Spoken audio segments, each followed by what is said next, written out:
AITA for dating my girlfriend's best friend after she asked me to just be friends? I met Dahlia through mutual friends at a party about 2 years ago. She was charming, funny, and seemed genuinely interested in getting to know me. The first few months were great. We went hiking, tried new restaurants, saw movies. She seemed independent and driven with her social media work. Looking back now, I can see exactly when things changed. Right around the 6-month mark, she started making comments about my nice house and how convenient it would be to not have to drive to her apartment so late. Her lease was up for renewal, and she complained constantly about her roommate. Like an idiot, I suggested she move in with me. Just temporarily, she said, until I find something better. She moved in after 8 months of dating, contributing what seemed reasonable at the time, for $100 a month, while I covered the $1,750 mortgage, $200 in utilities, food, internet, and pretty much everything else. Her constant excuse was, "I'm building my personal brand, and social media coordination is an investment in my future." She had this whole speech about how she was going to launch her own consulting business, that she just needed time to build a client base, and that living with me would give her the stability to focus on her career. It sounded reasonable at the time. In hindsight, the red flags were everywhere, practically a parade. She never paid for dates, always forgetting her wallet when we went out. When I'd point it out, she'd get this offended look on her face and say things like, "I thought you liked taking care of me," or, "I'll get the next one, I promise." She obsessively showcased our house on Instagram, as if she were some successful influencer living in luxury. Every morning, she would stage these elaborate coffee photos in my kitchen with captions like, "My morning routine," and "Grateful for this beautiful space." She'd photograph my living room with texts like, "Sunday vibes at my place," always cropping out anything that was clearly mine. Her social media presence was her entire identity. She would spend hours arranging and rearranging things for photos, buying cheap props on Amazon to make them look more expensive. She could take 20 pictures of the same coffee mug until she got it perfect, then spend another hour editing it on her phone. The food issue was particularly annoying. I'd come home to find she'd ordered $80 in organic, gluten-free groceries from Instacart, all charged to the card I had given her for emergencies and necessary household items. When I asked her about it, she'd launch into her speech about investing in our health and how cheap food actually costs more in the long run. She had a way of making me feel guilty for questioning any expense. If I mentioned that we might not need 15 bottles of kombucha, she'd start to cry and say I was making her feel bad for having standards, or that she thought we were building a life together, or that she was just trying to contribute to making our home nice.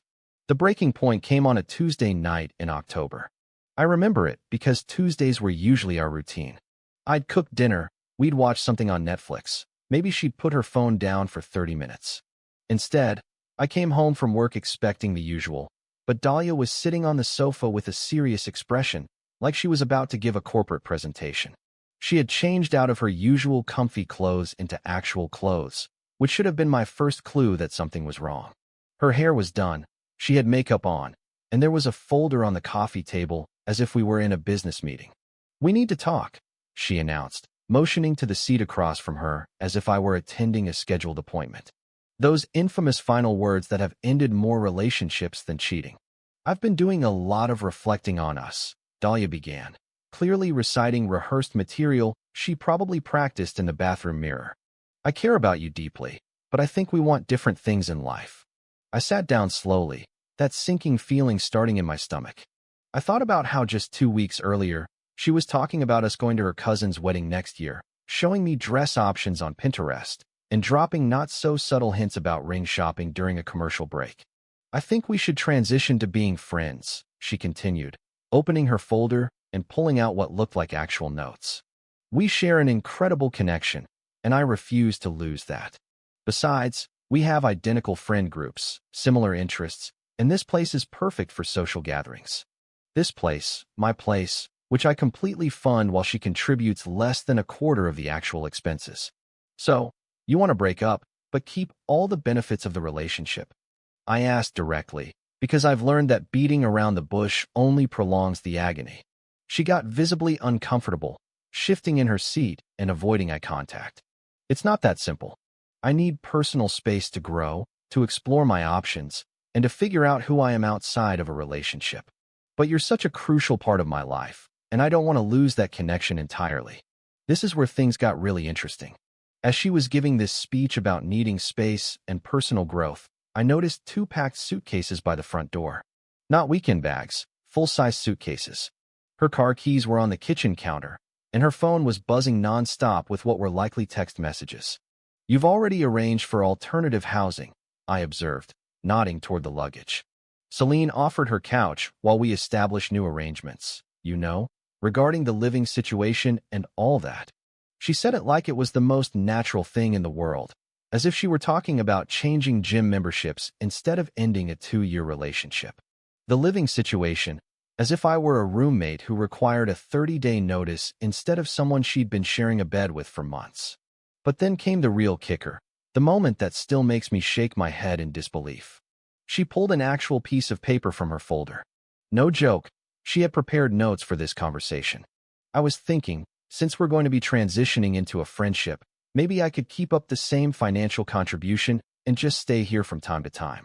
Like, when Celine has guests over, or if a situation comes up. It would be incredibly convenient, and we're mature adults who can handle an arrangement like that. I stared at her, processing what she had just proposed. This woman wanted to break up with me, officially move out, but continue to pay $400 a month for crashing privileges at my house while she dated other men. She wanted to turn my home into her personal hotel for when her new living situation became inconvenient. Think about it, she continued, clearly interpreting my stunned silence as consideration. We both benefit. I get a comfortable backup option, and you get help with the expenses. It's perfect. I looked at her for a full minute. 2 years of my life flashed before my eyes. 2 years of carrying her financially, emotionally, and practically. 2 years of her treating my house like her personal Instagram studio. 2 years of her grand plans for her business that never materialized. Her promises of, "I'll get the next one," that never came true. Her constant need for me to subsidize her lifestyle. And now she thinks she can downgrade me to roommate with benefit status while she explores her options. Perfect, I finally said. Let's be friends. The relief that washed over her face was genuinely insulting. Her entire posture changed, her shoulders relaxed, and she actually smiled for the first time since I walked in. "Oh my God, thank you. I was so worried you were going to be dramatic or make this difficult. This just proves what an amazing guy you are. You totally understand what I'm trying to achieve here." She even leaned over and hugged me as if we had successfully negotiated a business contract instead of ending our relationship. "I knew you'd get it. This is exactly why we're going to be such great friends." She gathered her bags, chattering on about how mature we were and how this was going to work out perfectly for everyone. Celine arrived right on cue. Apparently, they had coordinated the timing down to the minute. Celine gave me a strange, apologetic look that I didn't understand at the time, as if she wanted to say something but couldn't. As soon as the door closed behind them, the silence in the house was deafening. That's when I called Malcolm. This is exactly why he's been my best friend for 8 years. He instinctively knows what you need in a life crisis and doesn't ask stupid questions like, "Are you okay?" when you're clearly not. "Let me get this straight," he said, setting our makeshift dinner on the coffee table where Dahlia had just given her breakup presentation. "Princess Dahlia dumps you, moves out, but wants to keep paying $400 a month to use your place as her personal hotel between hookups." That's exactly what happened. She even brought notes. Notes. Malcolm almost choked on his taco.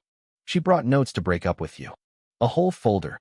I think there would have been a PowerPoint presentation if I had asked for more details. Malcolm started laughing so hard, he had to put his food down. "Bro, do you realize what you've just accomplished? You probably made a huge mistake." "No way. You just agreed to treat her like a real friend. She thinks being friends means keeping all the girlfriend privileges while she dates other men.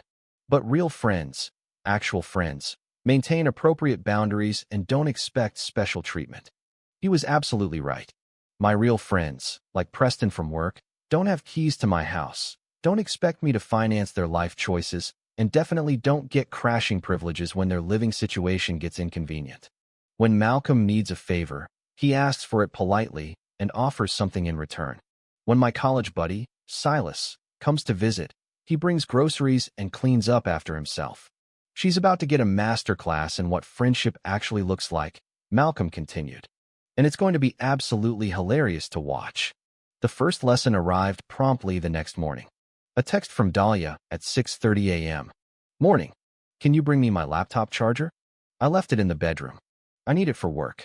Before, I would have immediately driven across town, probably stopping to get her favorite coffee on the way. The new me, treating her like an actual friend. I'll drop it at your office reception when I'm in the area later this week. Can't you just bring it to Celine's? It's only 15 minutes from your place. I have plans today. The office drop-off works better with my schedule. What plans? Plans with friends. The tone of entitlement in her next message was immediate and obvious. Seriously, I just need my charger. This is important for my career, and I can't work without it. I screenshotted the conversation and sent it to Malcolm with the caption, Day 1 of friendship. His response was instant. She thinks dumping you means she gets to keep all the boyfriend services. This is going to be entertaining. But Malcolm was just getting started. Text her back and tell her you charge $25 for a personal delivery fee. Cash only. I didn't go that far, but the point was made. Dahlia spent the entire day sending increasingly frustrated texts about her laptop situation, seemingly unable to grasp why I wasn't dropping everything to solve her problem. Over the next 2 weeks, Dahlia discovered that genuine friendship looked a lot less like what she imagined. It was like watching someone realize the all-you-can-eat buffet had permanently closed. She expected to still be included in all my weekend plans, sending texts like, What are we doing Saturday? And should I bring anything for tomorrow? What's tomorrow? There was no longer an event that included her. She was genuinely infuriated when I went to a game-watching party at a co-worker's house without extending an invitation to her. I thought we always watched football on Sundays together, she wrote, with crying emojis. We used to, when we were dating, I replied. Now we're friends, and friends aren't automatically included in every social activity. But the real meltdown began over the streaming services. She texted me on a Wednesday night, clearly frustrated. My Netflix isn't working. Can you check the account? What do you mean your Netflix?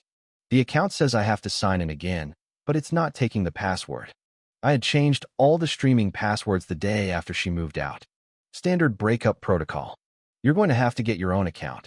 But I don't have money for a personal Netflix. That's like $15 a month. That sounds like a personal budgeting issue. The audacity was breathtaking.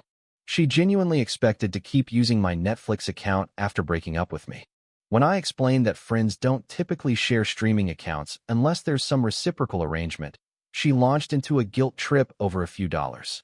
Identical situations happened with Spotify, Amazon Prime, and our phone plan. She had been on my family plan for over a year, saving about $55 a month compared to getting her own service. Are you seriously making me get an individual phone service? She asked on a call, sounding genuinely shocked. Do you contribute to the cost of the family plan? Well, no, but we're friends. Friends help each other out. My friends pay for their own phone service. That's what makes them independent adults. She hung up. The most ridiculous incident happened that Saturday, when she showed up at my house completely unannounced while I was hosting a small barbecue for some colleagues. She still had her key and just walked in through the front door and planted herself on the patio as if she were the co-host. Hey everyone, she announced to my guests with a wide smile, carrying a bag of chips as if that were her contribution to a gathering she wasn't invited to. The looks on my co-workers' faces were priceless, confusion mixed with secondhand embarrassment. They all knew we had broken up, but here she was, acting like nothing had changed. I pulled her aside immediately, trying to keep my voice down so as not to cause a scene. What are you doing here? It's Saturday barbecue day.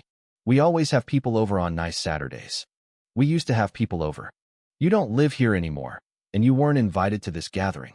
But we're friends. Friends hang out at each other's houses. Friends get invited to social events.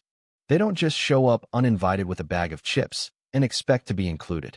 The look of shock on her face was truly priceless. She honestly couldn't comprehend that ending our romantic relationship meant losing automatic access to my social life, my home, and my friend group. I need the key back, I told her firmly. What if there's an emergency? What if you need help with something? Then I'll call 911 or ask one of my actual friends, people who don't have keys to my house. At that moment, Malcolm, who had been watching the whole exchange while flipping burgers, dropped the line that still makes me laugh. Dahlia, honey, you can't dump the man and expect to keep the man's benefits. It's like quitting your job, but still showing up every day expecting a paycheck and health insurance. The entire patio went silent for about 3 seconds before someone started to laugh. Then they all joined in. Dahlia's face turned red, and she mumbled something about having to leave anyway. She left in tears, but not before making a scene about how cruel I was and how she never expected this level of pettiness from me. She left the bag of chips on my counter, apparently as some kind of statement. Malcolm walked over and handed me another soda. Day 14 of friendship, and she's already learning that actions have consequences.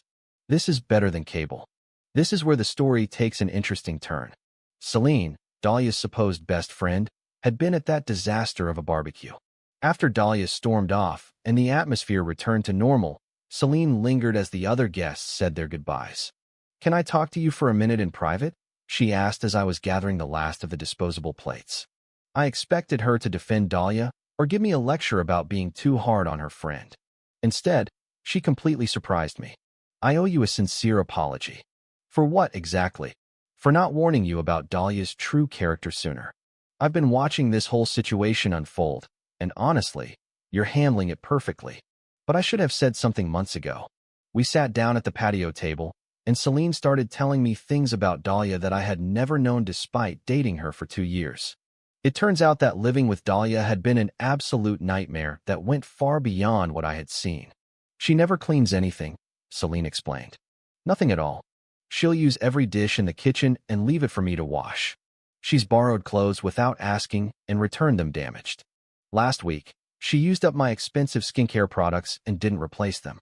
But the worst part was her bringing random guys from dating apps back to my apartment without any notice or warning. I've come home from 12-hour nursing shifts to find strangers in my living room. She acts like it's her place, and I'm the roommate. The financial situation was particularly bad. Dahlia would promise to contribute to groceries and utilities at Celine's place, but would consistently forget when it was time to pay up. She had money for takeout and online shopping, but somehow never for her share of the electricity bill. "She told me you were being vindictive about the whole breakup," Celine continued. "She showed me screenshots of your conversations, saying you were being cruel and unreasonable, but reading those texts, man, you're literally just treating her like a normal friend. She's the one acting entitled and crazy." We ended up talking for almost 3 hours after everyone else had left. I'd always thought Celine was cool in the few times we'd hung out, but I'd never really gotten to know her outside of being Dahlia's friend. It turned out she's genuinely funny, with a dry wit that made me laugh more than I had in months. She works as a nurse, pulling long shifts, but still maintains a positive attitude about helping people. She has her own apartment that she pays for herself, her own car that she maintains, and a refreshing independence that was a world away from Dahlia's constant neediness. "Do you want to get dinner sometime?" she asked as she gathered her purse to leave. "Like, actually go out for dinner and have an adult conversation, not whatever weird friendship arrangement Dahlia was trying to force on you." "I'd love that," I said, realizing I meant it. "Great. How about tomorrow night? I know this little Italian place with amazing food and reasonable prices." When Dahlia found out that Celine and I were going on a date, the real madness began. The text started at exactly 5:03 a.m. the morning after my first date with Celine. I know the exact time because the buzzing woke me up, and I checked my phone thinking it might be a work emergency. "Are you kidding me? You're dating my best friend? This is so messed up. You're doing this specifically to hurt me. She's my friend. You can't just steal her from me. This is revenge, and you know it. How could you two do this to me? I trusted you." The messages kept coming, one after another, for the next 2 hours. By 7 a.m., I had received 23 texts, each one more unhinged than the last. I forwarded the entire conversation to Malcolm, who replied within minutes. "Bro, she's having a complete psychological breakdown at 5 a.m. on a Wednesday. This is absolutely beautiful." Since I wasn't responding to any of her texts, Dahlia escalated to phone calls. 17 missed calls before 8 a.m. as I was getting ready for work. I was in back-to-back meetings all day, so I missed most of them. But the voicemails she left were completely unhinged. "You are a complete jerk for doing this to me. Celine is my friend, my support system. You can't just take her away from me because you're mad about the breakup. This is so typical. Men can't handle rejection, so they have to go and ruin everything good in my life. I thought you were different, but you're just like every other guy who can't handle it when a woman makes her own decisions. The voicemails got progressively worse throughout the day. By the afternoon, she was sobbing uncontrollably into the phone, alternating between begging me to stop this madness and threatening to make sure everyone knew what kind of person I really was. Meanwhile, my date with Celine the night before had been absolutely fantastic. We went to this family-owned Italian place she knew, and the difference between dating her and dating Dahlia was like night and day. For starters, when the check came, Celine immediately reached for her purse. "Let's split it," she said matter-of-factly. I hate it when people feel obligated to pay for everything. When I insisted on covering dinner because I'd had such a great time, she smiled and said, "Okay, but I'm buying dessert somewhere else." We talked about everything. Her job at the hospital, my job analyzing investment portfolios, our families, travel dreams, books we'd recently read, a real conversation, not Dahlia's constant social media drama and influencer gossip. Celine had this way of listening that made you feel truly heard. When I mentioned my concerns about taking care of my parents as they got older, she didn't change the subject or make it about herself. She asked thoughtful questions and shared her own experiences helping her grandmother with healthcare decisions. "Can I ask you something?" Celine said as we were having dessert at a little ice cream shop she picked out. "How long did it take you to realize Dahlia was using you financially?" "Honestly, probably about 6 months in. But I convinced myself I was supporting her career goals." She doesn't have career goals. She has fantasies about getting famous on Instagram without putting in any of the actual work. We talked about Dahlia's patterns of behavior, and Celine revealed things that made me realize just how blind I had been. Dahlia had told Celine that I was controlling with money and didn't understand her creative process. Meanwhile, she had described Celine to me as unambitious and stuck in a boring job. "She pits people against each other," Celine explained. "She makes everyone feel like they aren't good enough while positioning herself as the victim who needs to be rescued." "So what do you think about us going out?" I asked directly. "I think she's realizing that breaking up with you means she actually lost you for good, and she can't handle the reality of that decision. She expected you to just wait around, pining for her while she explored other options." The next morning, Dahlia was waiting by my car when I left for work, looking like she hadn't slept in days. "We need to talk, right now," she said, looking disheveled and desperate. "About what exactly?" "You can't date Celine. It's not fair to me." "Fair to who exactly?" "You broke up with me, remember?" "To me. She's my best friend. There are rules about these things. According to Celine, you haven't been a very good friend lately. Something about never cleaning and expecting her to subsidize your lifestyle while you bring random guys home." The pure fury on her face was something to behold, but I was completely done with the drama. I had work to get to and a life to live that didn't revolve around managing Dahlia's emotions. "We're not having this conversation," I said, getting into my car. "You made your choice. Now you have to live with the consequences." This is where the story gets truly satisfying for anyone who's ever dealt with manipulative, entitled behavior. Over the next month, Dahlia's journey of finding herself and exploring her options spectacularly imploded. Without my financial support propping up her lifestyle, the whole thing fell apart faster than a house of cards in a windstorm. It turns out that $33,000 a year doesn't cover knockoff designer clothes, constant dining out, using ride shares for everything, expensive coffees, and all the other lifestyle choices she had been making while I subsidized her expenses.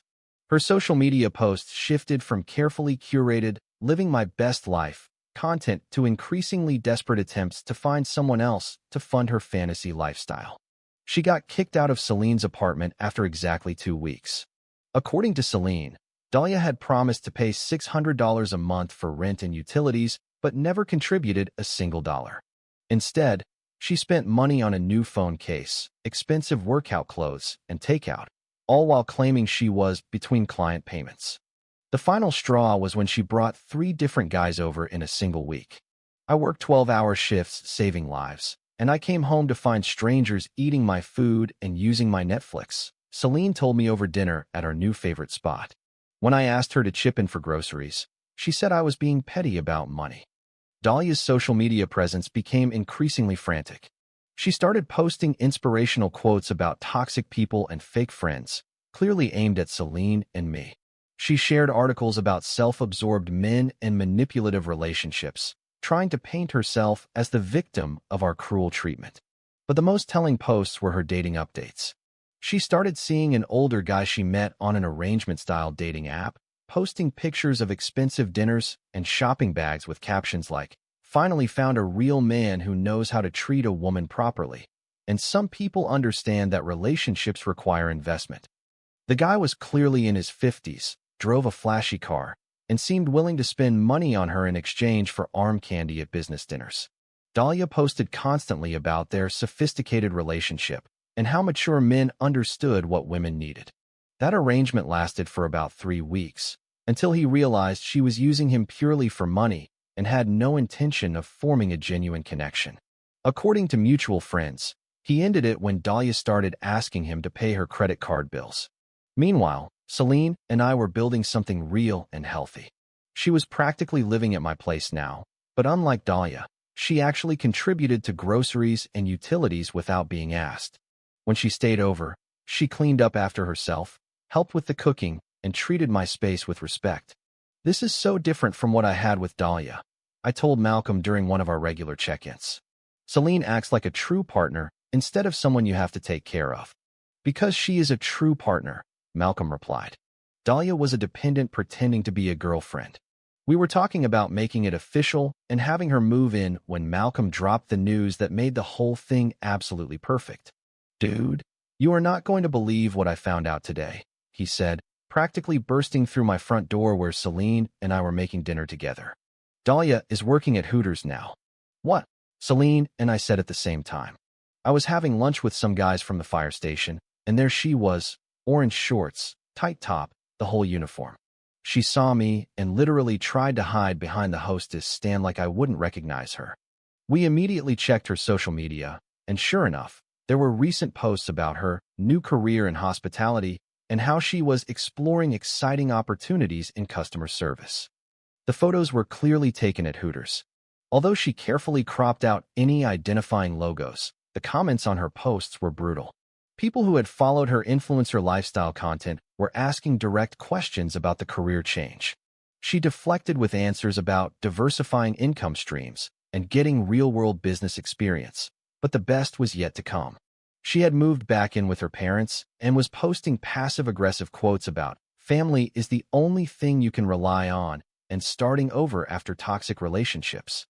Her parents, according to neighborhood gossip that made its way to Malcolm through his network, were not happy about their adult daughter moving back home with credit card debt and no stable employment plan.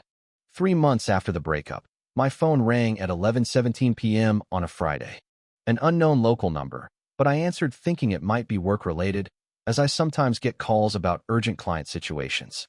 "Please don't hang up." It was Dahlia, and she sounded completely desperate. "What do you want, Dahlia?" "I need help.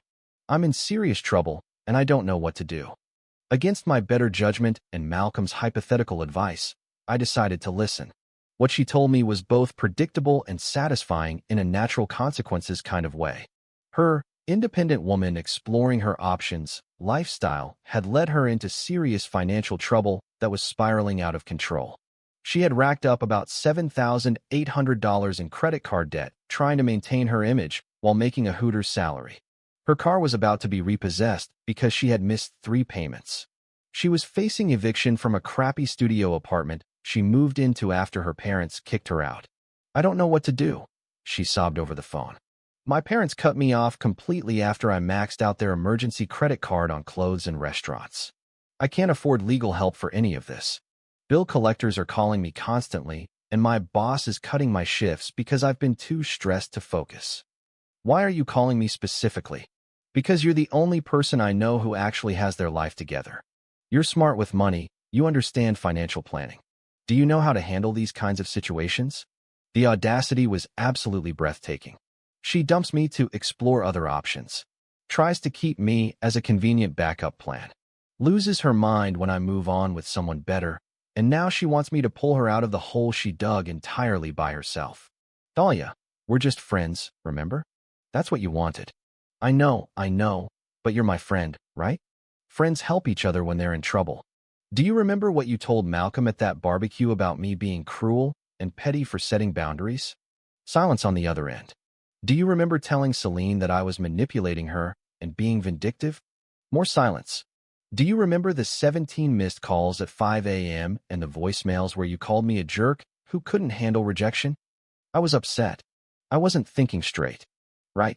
You were upset because being treated like a friend felt like a punishment, because what you actually wanted wasn't a friendship. You wanted me to remain emotionally and financially available while you explored other men. No, that's not. It wasn't like that. Here's some friendly advice. I continued, feeling years of frustration finally find an outlet. File for bankruptcy if you have to. Get a second job and learn to live within your actual means. That's what real friends tell each other. Honest truths instead of comfortable lies. Please, I'm begging you, I'll do anything. We can try again. I realize I made a terrible mistake. You want to try again now, when you're broke, desperate, and facing legal consequences. That's not love, Dahlia. That's just realizing you need someone to rescue you from your own choices. I loved you, I still love you. No, you loved what I provided for you. Financial stability, emotional support, a nice place to live, and someone to solve your problems. There's a significant difference between loving someone and loving what they do for you. I hung up the phone. Malcolm, who had been listening to my side of the conversation while we watched a movie with Celine, started clapping slowly. Bro, that was absolutely perfect. She really thought she could dump you, treat you like crap for 3 months, and then come crawling back when all her backup plans fell through. But wait, the story gets even better. 2 weeks later, Celine received a text message from Dahlia that revealed just how delusional she had become. I know you're probably happy about what's happening to me. I hope you realize he's going to do the same thing to you eventually. Guys like him always do. He's just using you to get back at me, and when he's done, you'll be in the same position I'm in now. Celine showed me the text over breakfast. Should I even respond to this? That's totally up to you. But I have a better idea for how to handle this situation. Here's what Dahlia didn't know, and what made the final chapter of this story absolutely perfect. That older guy she had been dating, Tristan, the one from the arrangement app who bought her expensive dinners and gifts, turned out to be married with 2 teenage kids. His wife had discovered Dahlia's existence and was now threatening to take him for everything in the divorce proceedings. And Dahlia, being Dahlia, had been foolish enough to accept expensive gifts, cash payments, and documented transfers that created a clear paper trail. She could be named as a correspondent in the divorce proceedings, potentially making her liable for damages. I knew all of this because Malcolm's cousin works as a paralegal at the law firm representing the wife. Small world, right? The Denver legal community is surprisingly connected. So when Dahlia texted Celine trying to stir up drama in our relationship, I had Malcolm pass a message through his cousin at the law firm. Nothing threatening or inappropriate. Just a professional heads up that it would be in Dahlia's best interest to consult with an attorney regarding her recent dating choices. Dahlia got served with the papers the next day. She called me that night, crying hysterically, begging me to help her understand the legal documents and asking if I knew any lawyers who would represent her affordably. I'm just a friend, remember? I said calmly. Friends don't typically get involved in each other's legal troubles. That's what lawyers are for. I can't afford a real lawyer. They're saying I have to pay damages. Sounds like you should have thought about the potential consequences before getting involved with a married man. How did you know Tristan was married? Small town. Your business isn't as private as you think, Dahlia, especially when you post everything on social media. Are you behind this somehow? Did you tell his wife about me? I didn't have to. You documented the whole thing on Instagram yourself. From what I heard through mutual friends, she settled out of court for $3,200, money she definitely did not have, and had to sign a non-disclosure agreement that prevents her from ever speaking publicly about the relationship. She's still working at Hooters, still living with her parents, and according to her latest social media posts, has sworn off dating entirely until she finds someone who actually deserves her. Yeah, if you liked it, don't forget to leave a comment and support the channel by subscribing. See you in the upcoming stories.